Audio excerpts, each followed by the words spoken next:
Hello, everyone. This is Zami Eccles-Irwin from FilmFestivalCircuit.com and the Assistant Director of the Austin After Dark Film Festival.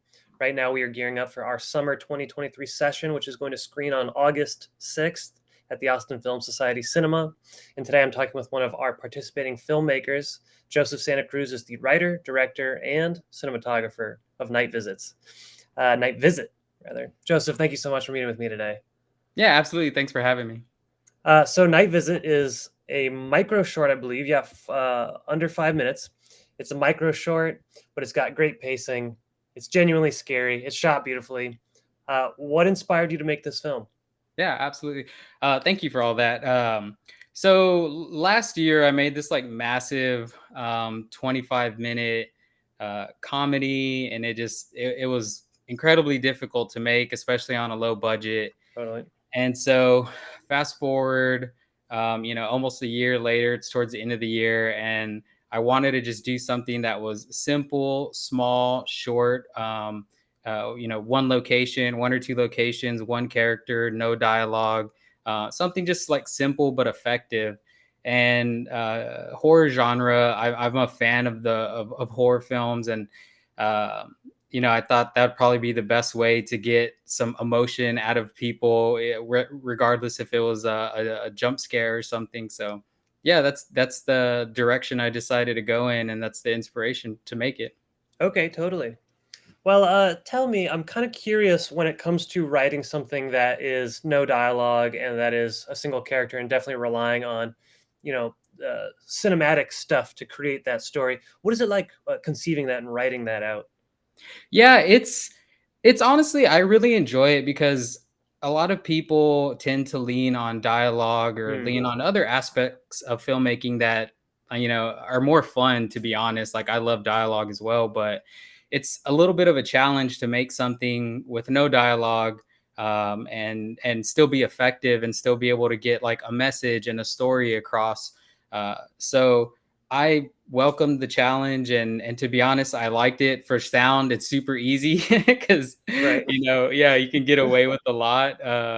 And yeah, and I knew going in, since there's no dialogue, that the score was really going to have to help sell a lot of the scares. So that was one thing I also was focusing on.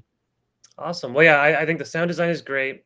The score is really compelling, and I really liked the cinematography. I love the walking around the street scenes. Do you have a mantra in regards to cinematography that you employed here? Any kind of insights on that? Yeah, absolutely. So the walking around scene was really just inspired from the script itself. It was just going to take place in the house, and I felt it was a little bit boring for me. And I was like, I want to break it up. I want to get outside. I love shooting outside, outdoors, natural light, and Totally.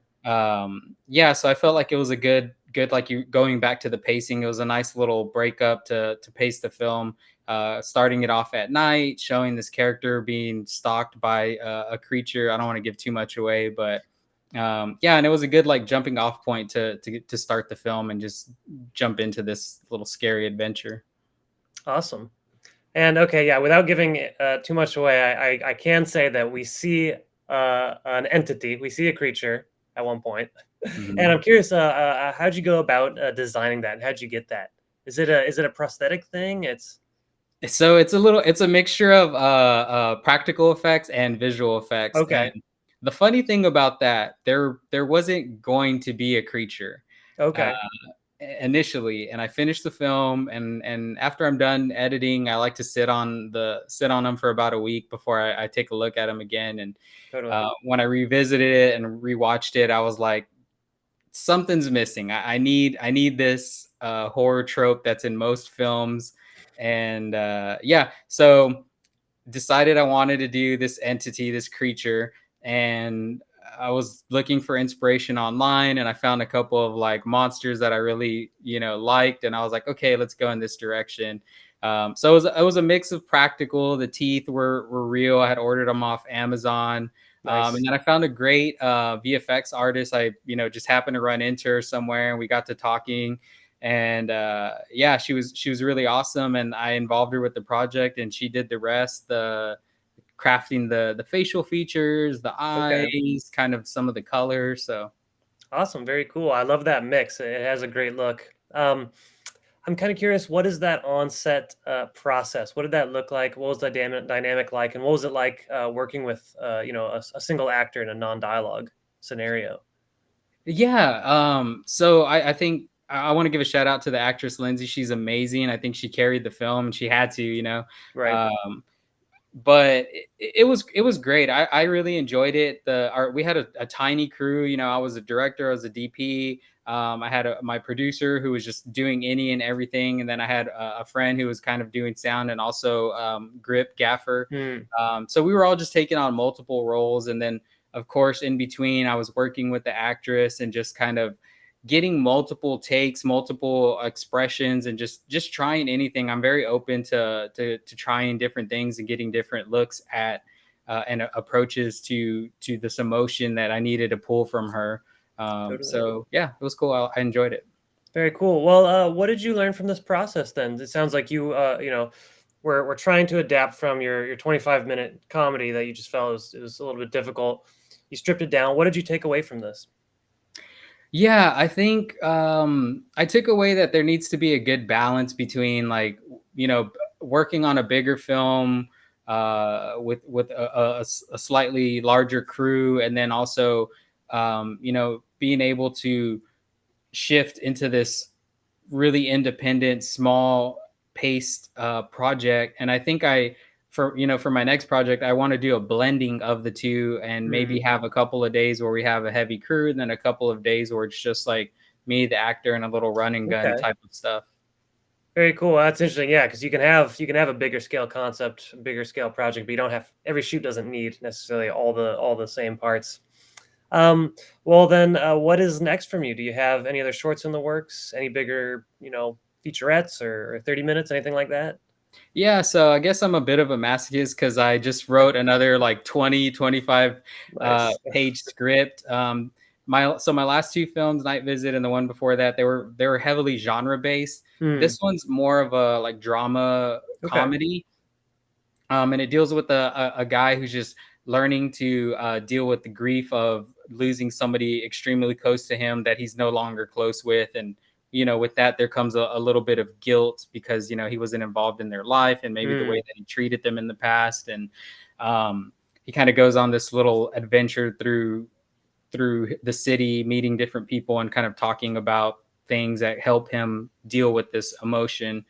Like I said, it's a big project. So we're currently in pre-production right now. I'm working with a producer, and we're currently casting. And like we talked about before, I'm going to try to take this approach also to help save some money. And we're going to have some days where we have like this fully built out crew, and then maybe some days where we have a skeleton crew, and it's just Totally. like me and the sound person or something. And we're getting these quick little shots that doesn't really require a lot of people, and it doesn't hurt that I'm also the cinematographer for the project. So Excellent. Well, that sounds very cool. I love that concept, and I think if you employed that same, emotional pacing, and the cool thing about Night Visit is that it resolves as a horror, but there's a lot more going on, throughout the duration. I feel like I'm very excited to see more from you. Is there anything else you'd like to add about Night Visit? yeah, so when I was writing the script, and I neglected to say this earlier, when I was writing the script, it was like 2 pages long, I think, and the Okay. short actually exceeded the time limit that I thought it was going to be. But yeah, it is a very basic script. I've heard some criticism about it, and it is reminiscent of just like a typical jump scare short.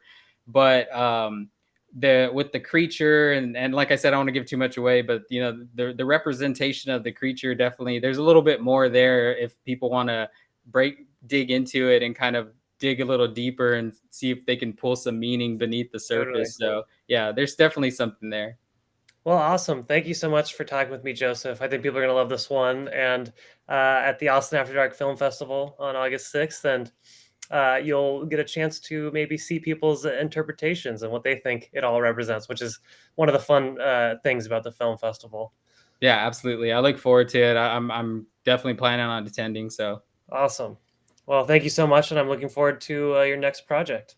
all right, thank you. Bye. Take care.